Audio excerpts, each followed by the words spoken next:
ever let Ashley plan nothing else. Don't let her, them rock titties and that hard forehead playing shit else. I'm sick and tired of her. We ready for her to go. I'm tired of her playing shit. This is the last trip that she ever need to plan, okay? What's up, everybody? I am Corn. Welcome back to my channel.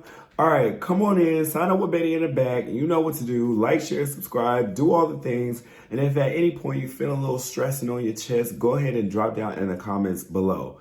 All right, now, as you can tell, I'm a little under the weather, so my voice sounds a little crackly, like I got a little bit of Mia's fillers in my throat. So bear with me as I do this episode. All right, let's go.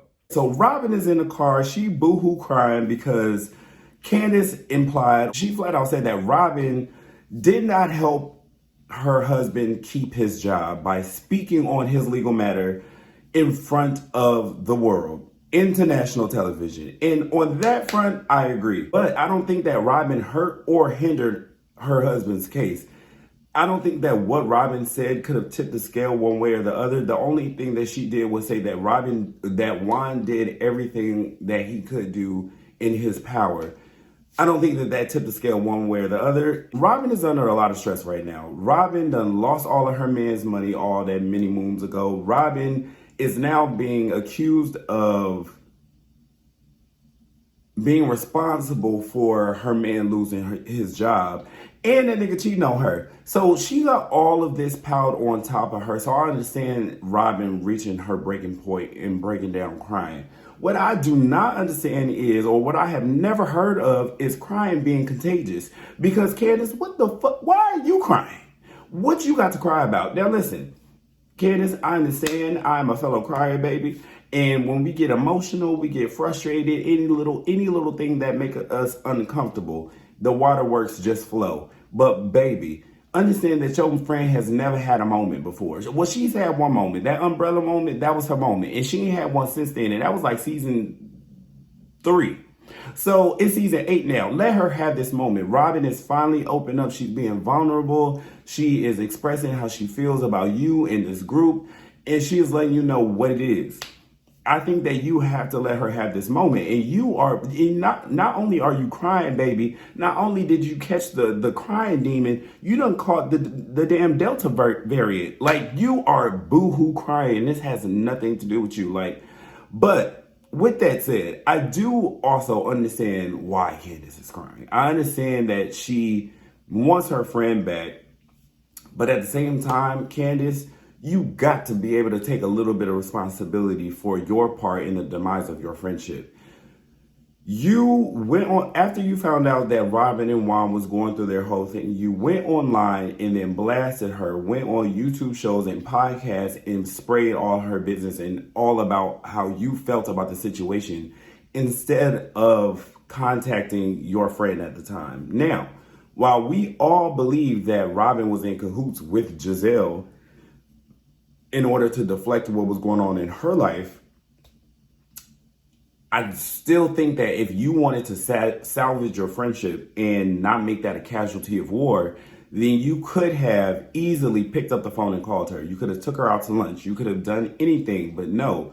You ran to Twitter and let us know all about how you feel, which then in turn incited a riot against Robyn. So I'm not on Robyn's side because it's always fuck Robyn around here. But you gotta give people their deserved lashings. And Candiace, girl, you not all the way in the right here. And then you keep trying to act like you don't know why Robyn is acting the way that she is acting towards you. You understand exactly why. You know what role you played. And I need you. It would be very big of you to just come from that angle. Like, hey, I know what I've done wrong and I apologize for my part in it. How can we move forward from that?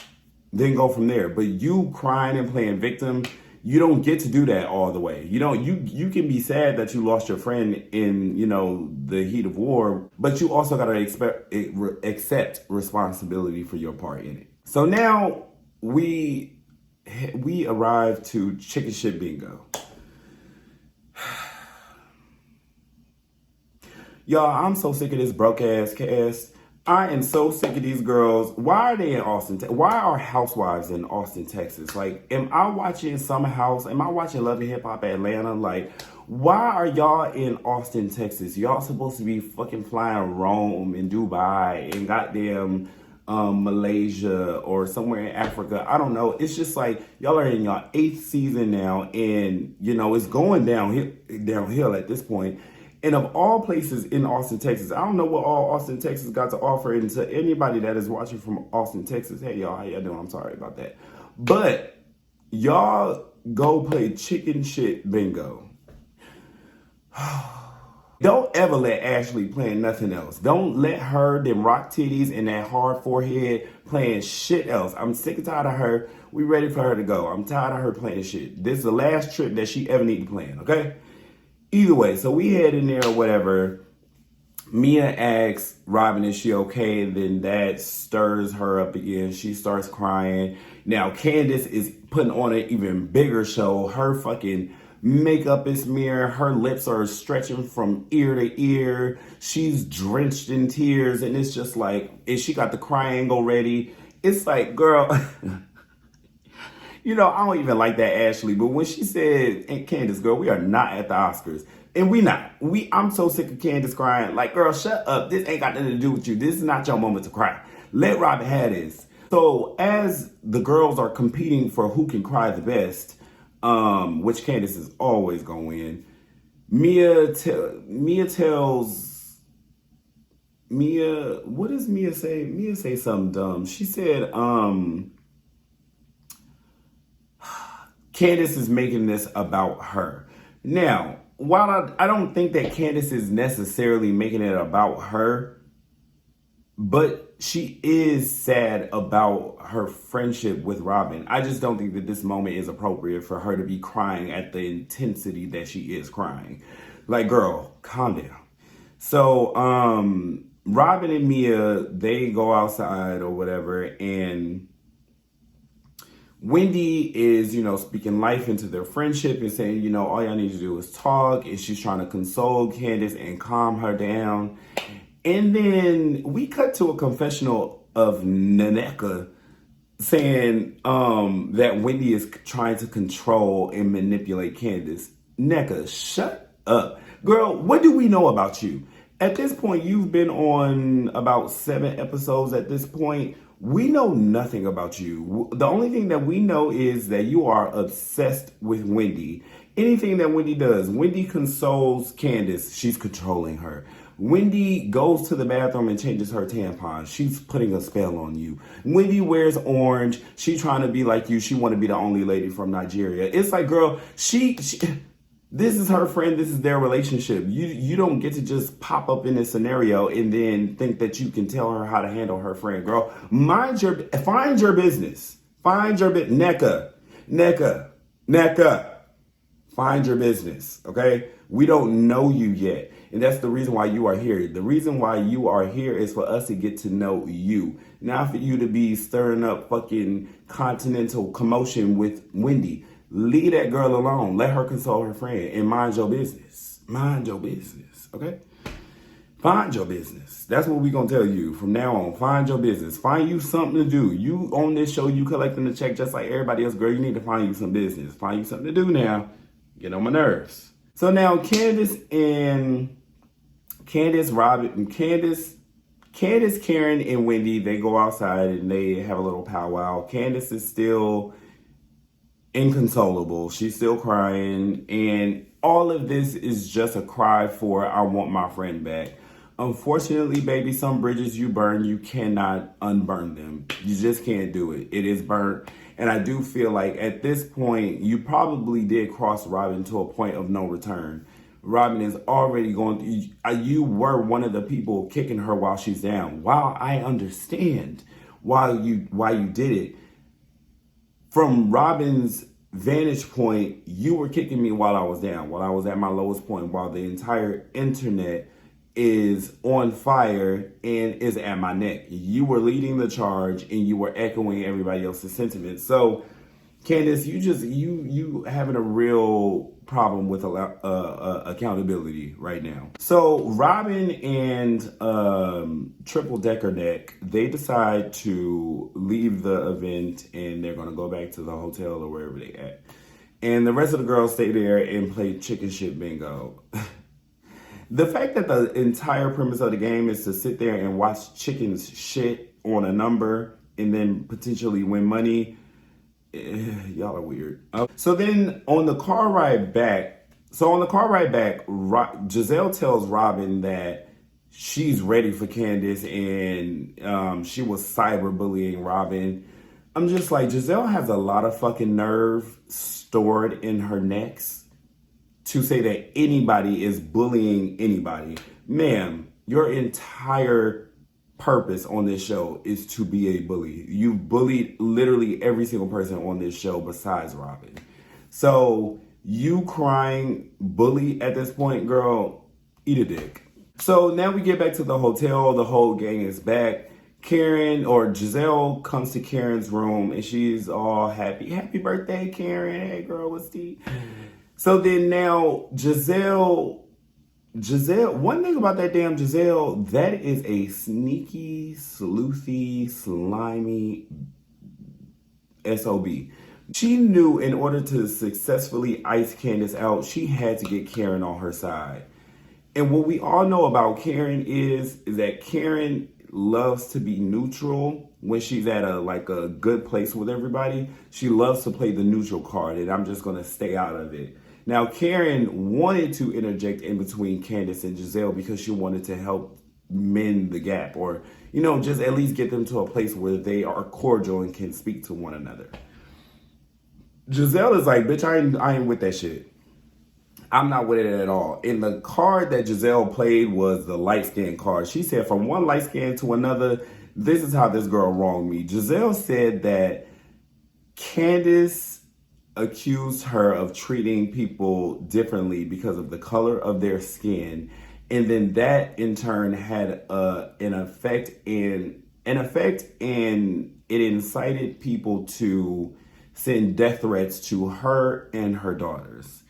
One, I do not believe that. I do not believe that anybody sent a death threat to your daughters. I don't believe it. I would have to see it to believe it. Me personally, I would have to see it to believe it. Don't believe it. However, even if y'all did receive death threats, obviously y'all do not deserve that. However, you're trying to twist this and make Candiace responsible for your privilege and the death threats that were received because of the stunts that you pulled. Now, this is where it gets conniving, because she used that our daughters are both dark skinned, or all of our daughters are brown skinned girls, and we have to protect our daughters. She used that mother card on Karen, and Karen didn't even put up a fight. I expected Karen to give her a little bit of pushback, but Karen said, you know what?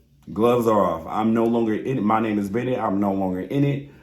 It is what it is, and I'm never going to try to put y'all together again. So now what Giselle just did was successfully get Karen to be in this very neutral spot, to where now Giselle and Candiace does not have to have any interaction at all, which in turn ices Candiace out, to where the majority of the group is no longer speaking to her. I don't know what the future holds for Candiace, but at this point, it does not seem very likely that she will be back next season.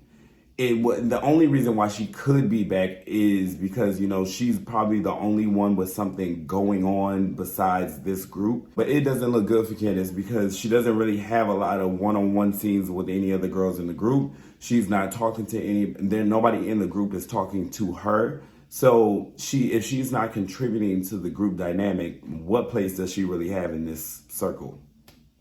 Giselle gonna win at the end of the day because they never gonna get rid of her, and Candiace just gonna be left on the chopping block. She'll probably get a friend contract next season. So I don't know. I'm praying for my girl, but it is what it is at this point. So then the girls go kayaking or canoeing, whatever. I don't want to talk about that because it doesn't happen. Let's skip on down to Let's skip on down to, why did my voice keep doing that when I say skip? Let's skip on down to when Robyn calls Juan.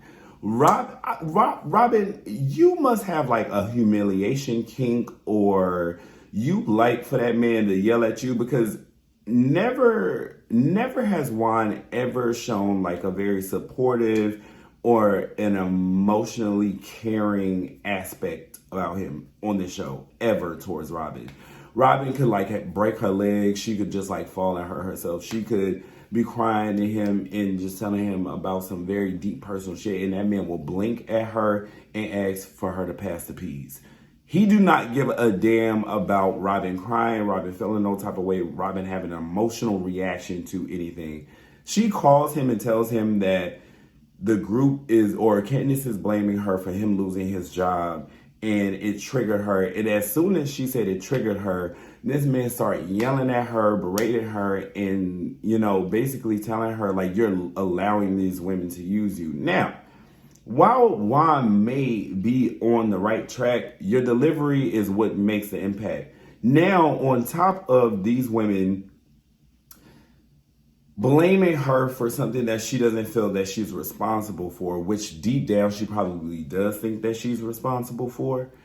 On top of that, and on top of you cheating on her, she being in denial about that, now you are not allowing her to express herself emotionally. Now you are shutting her down, and now she's crying because she does not feel heard by you. So Robyn is just in a lose-lose situation when it comes to her friends on this show, the women on the show, because these are her coworkers, not her friends. Her coworkers on the show, her man at home. Robyn ain't got nobody but herself. She ain't got nobody to vent to for real. She ain't got nobody to talk to. The only person she can talk to is Giselle. And, you know, Giselle can cuddle her at night, and I don't know, maybe they do. But, you know, Giselle ain't her man. That's her home base. So when something is going wrong, obviously she wants to reach out to her man and talk to him about it. For him to blow up on her like that and not allow her to express herself, it was a sad moment to watch. But, you know, Robyn done recommitted her life to this man. She done remarried him, and, you know, she in this for the long haul, apparently, because she ain't going nowhere. I've been telling y'all that for episodes now. Robyn ain't going nowhere. He ain't gonna never let her express herself. And, you know, anytime that she ever gives him a little bit of pushback, he always gonna shut her down and shut her ass up. And she gonna get back to folding them kids' clothes and trying to sell y'all them little dusty ass hats. So, you know, it ain't looking good for Robyn. It ain't looking good for nobody on this damn show. And I'm bored to tears. So I need things to pick up. That mid-season trailer also looked like shit. So hopefully by the time y'all get to this reunion, things look a little better. But at this point, it's just a drag to watch this show. It is. But yeah, that's all I got, y'all. I will see y'all next week. Toodles.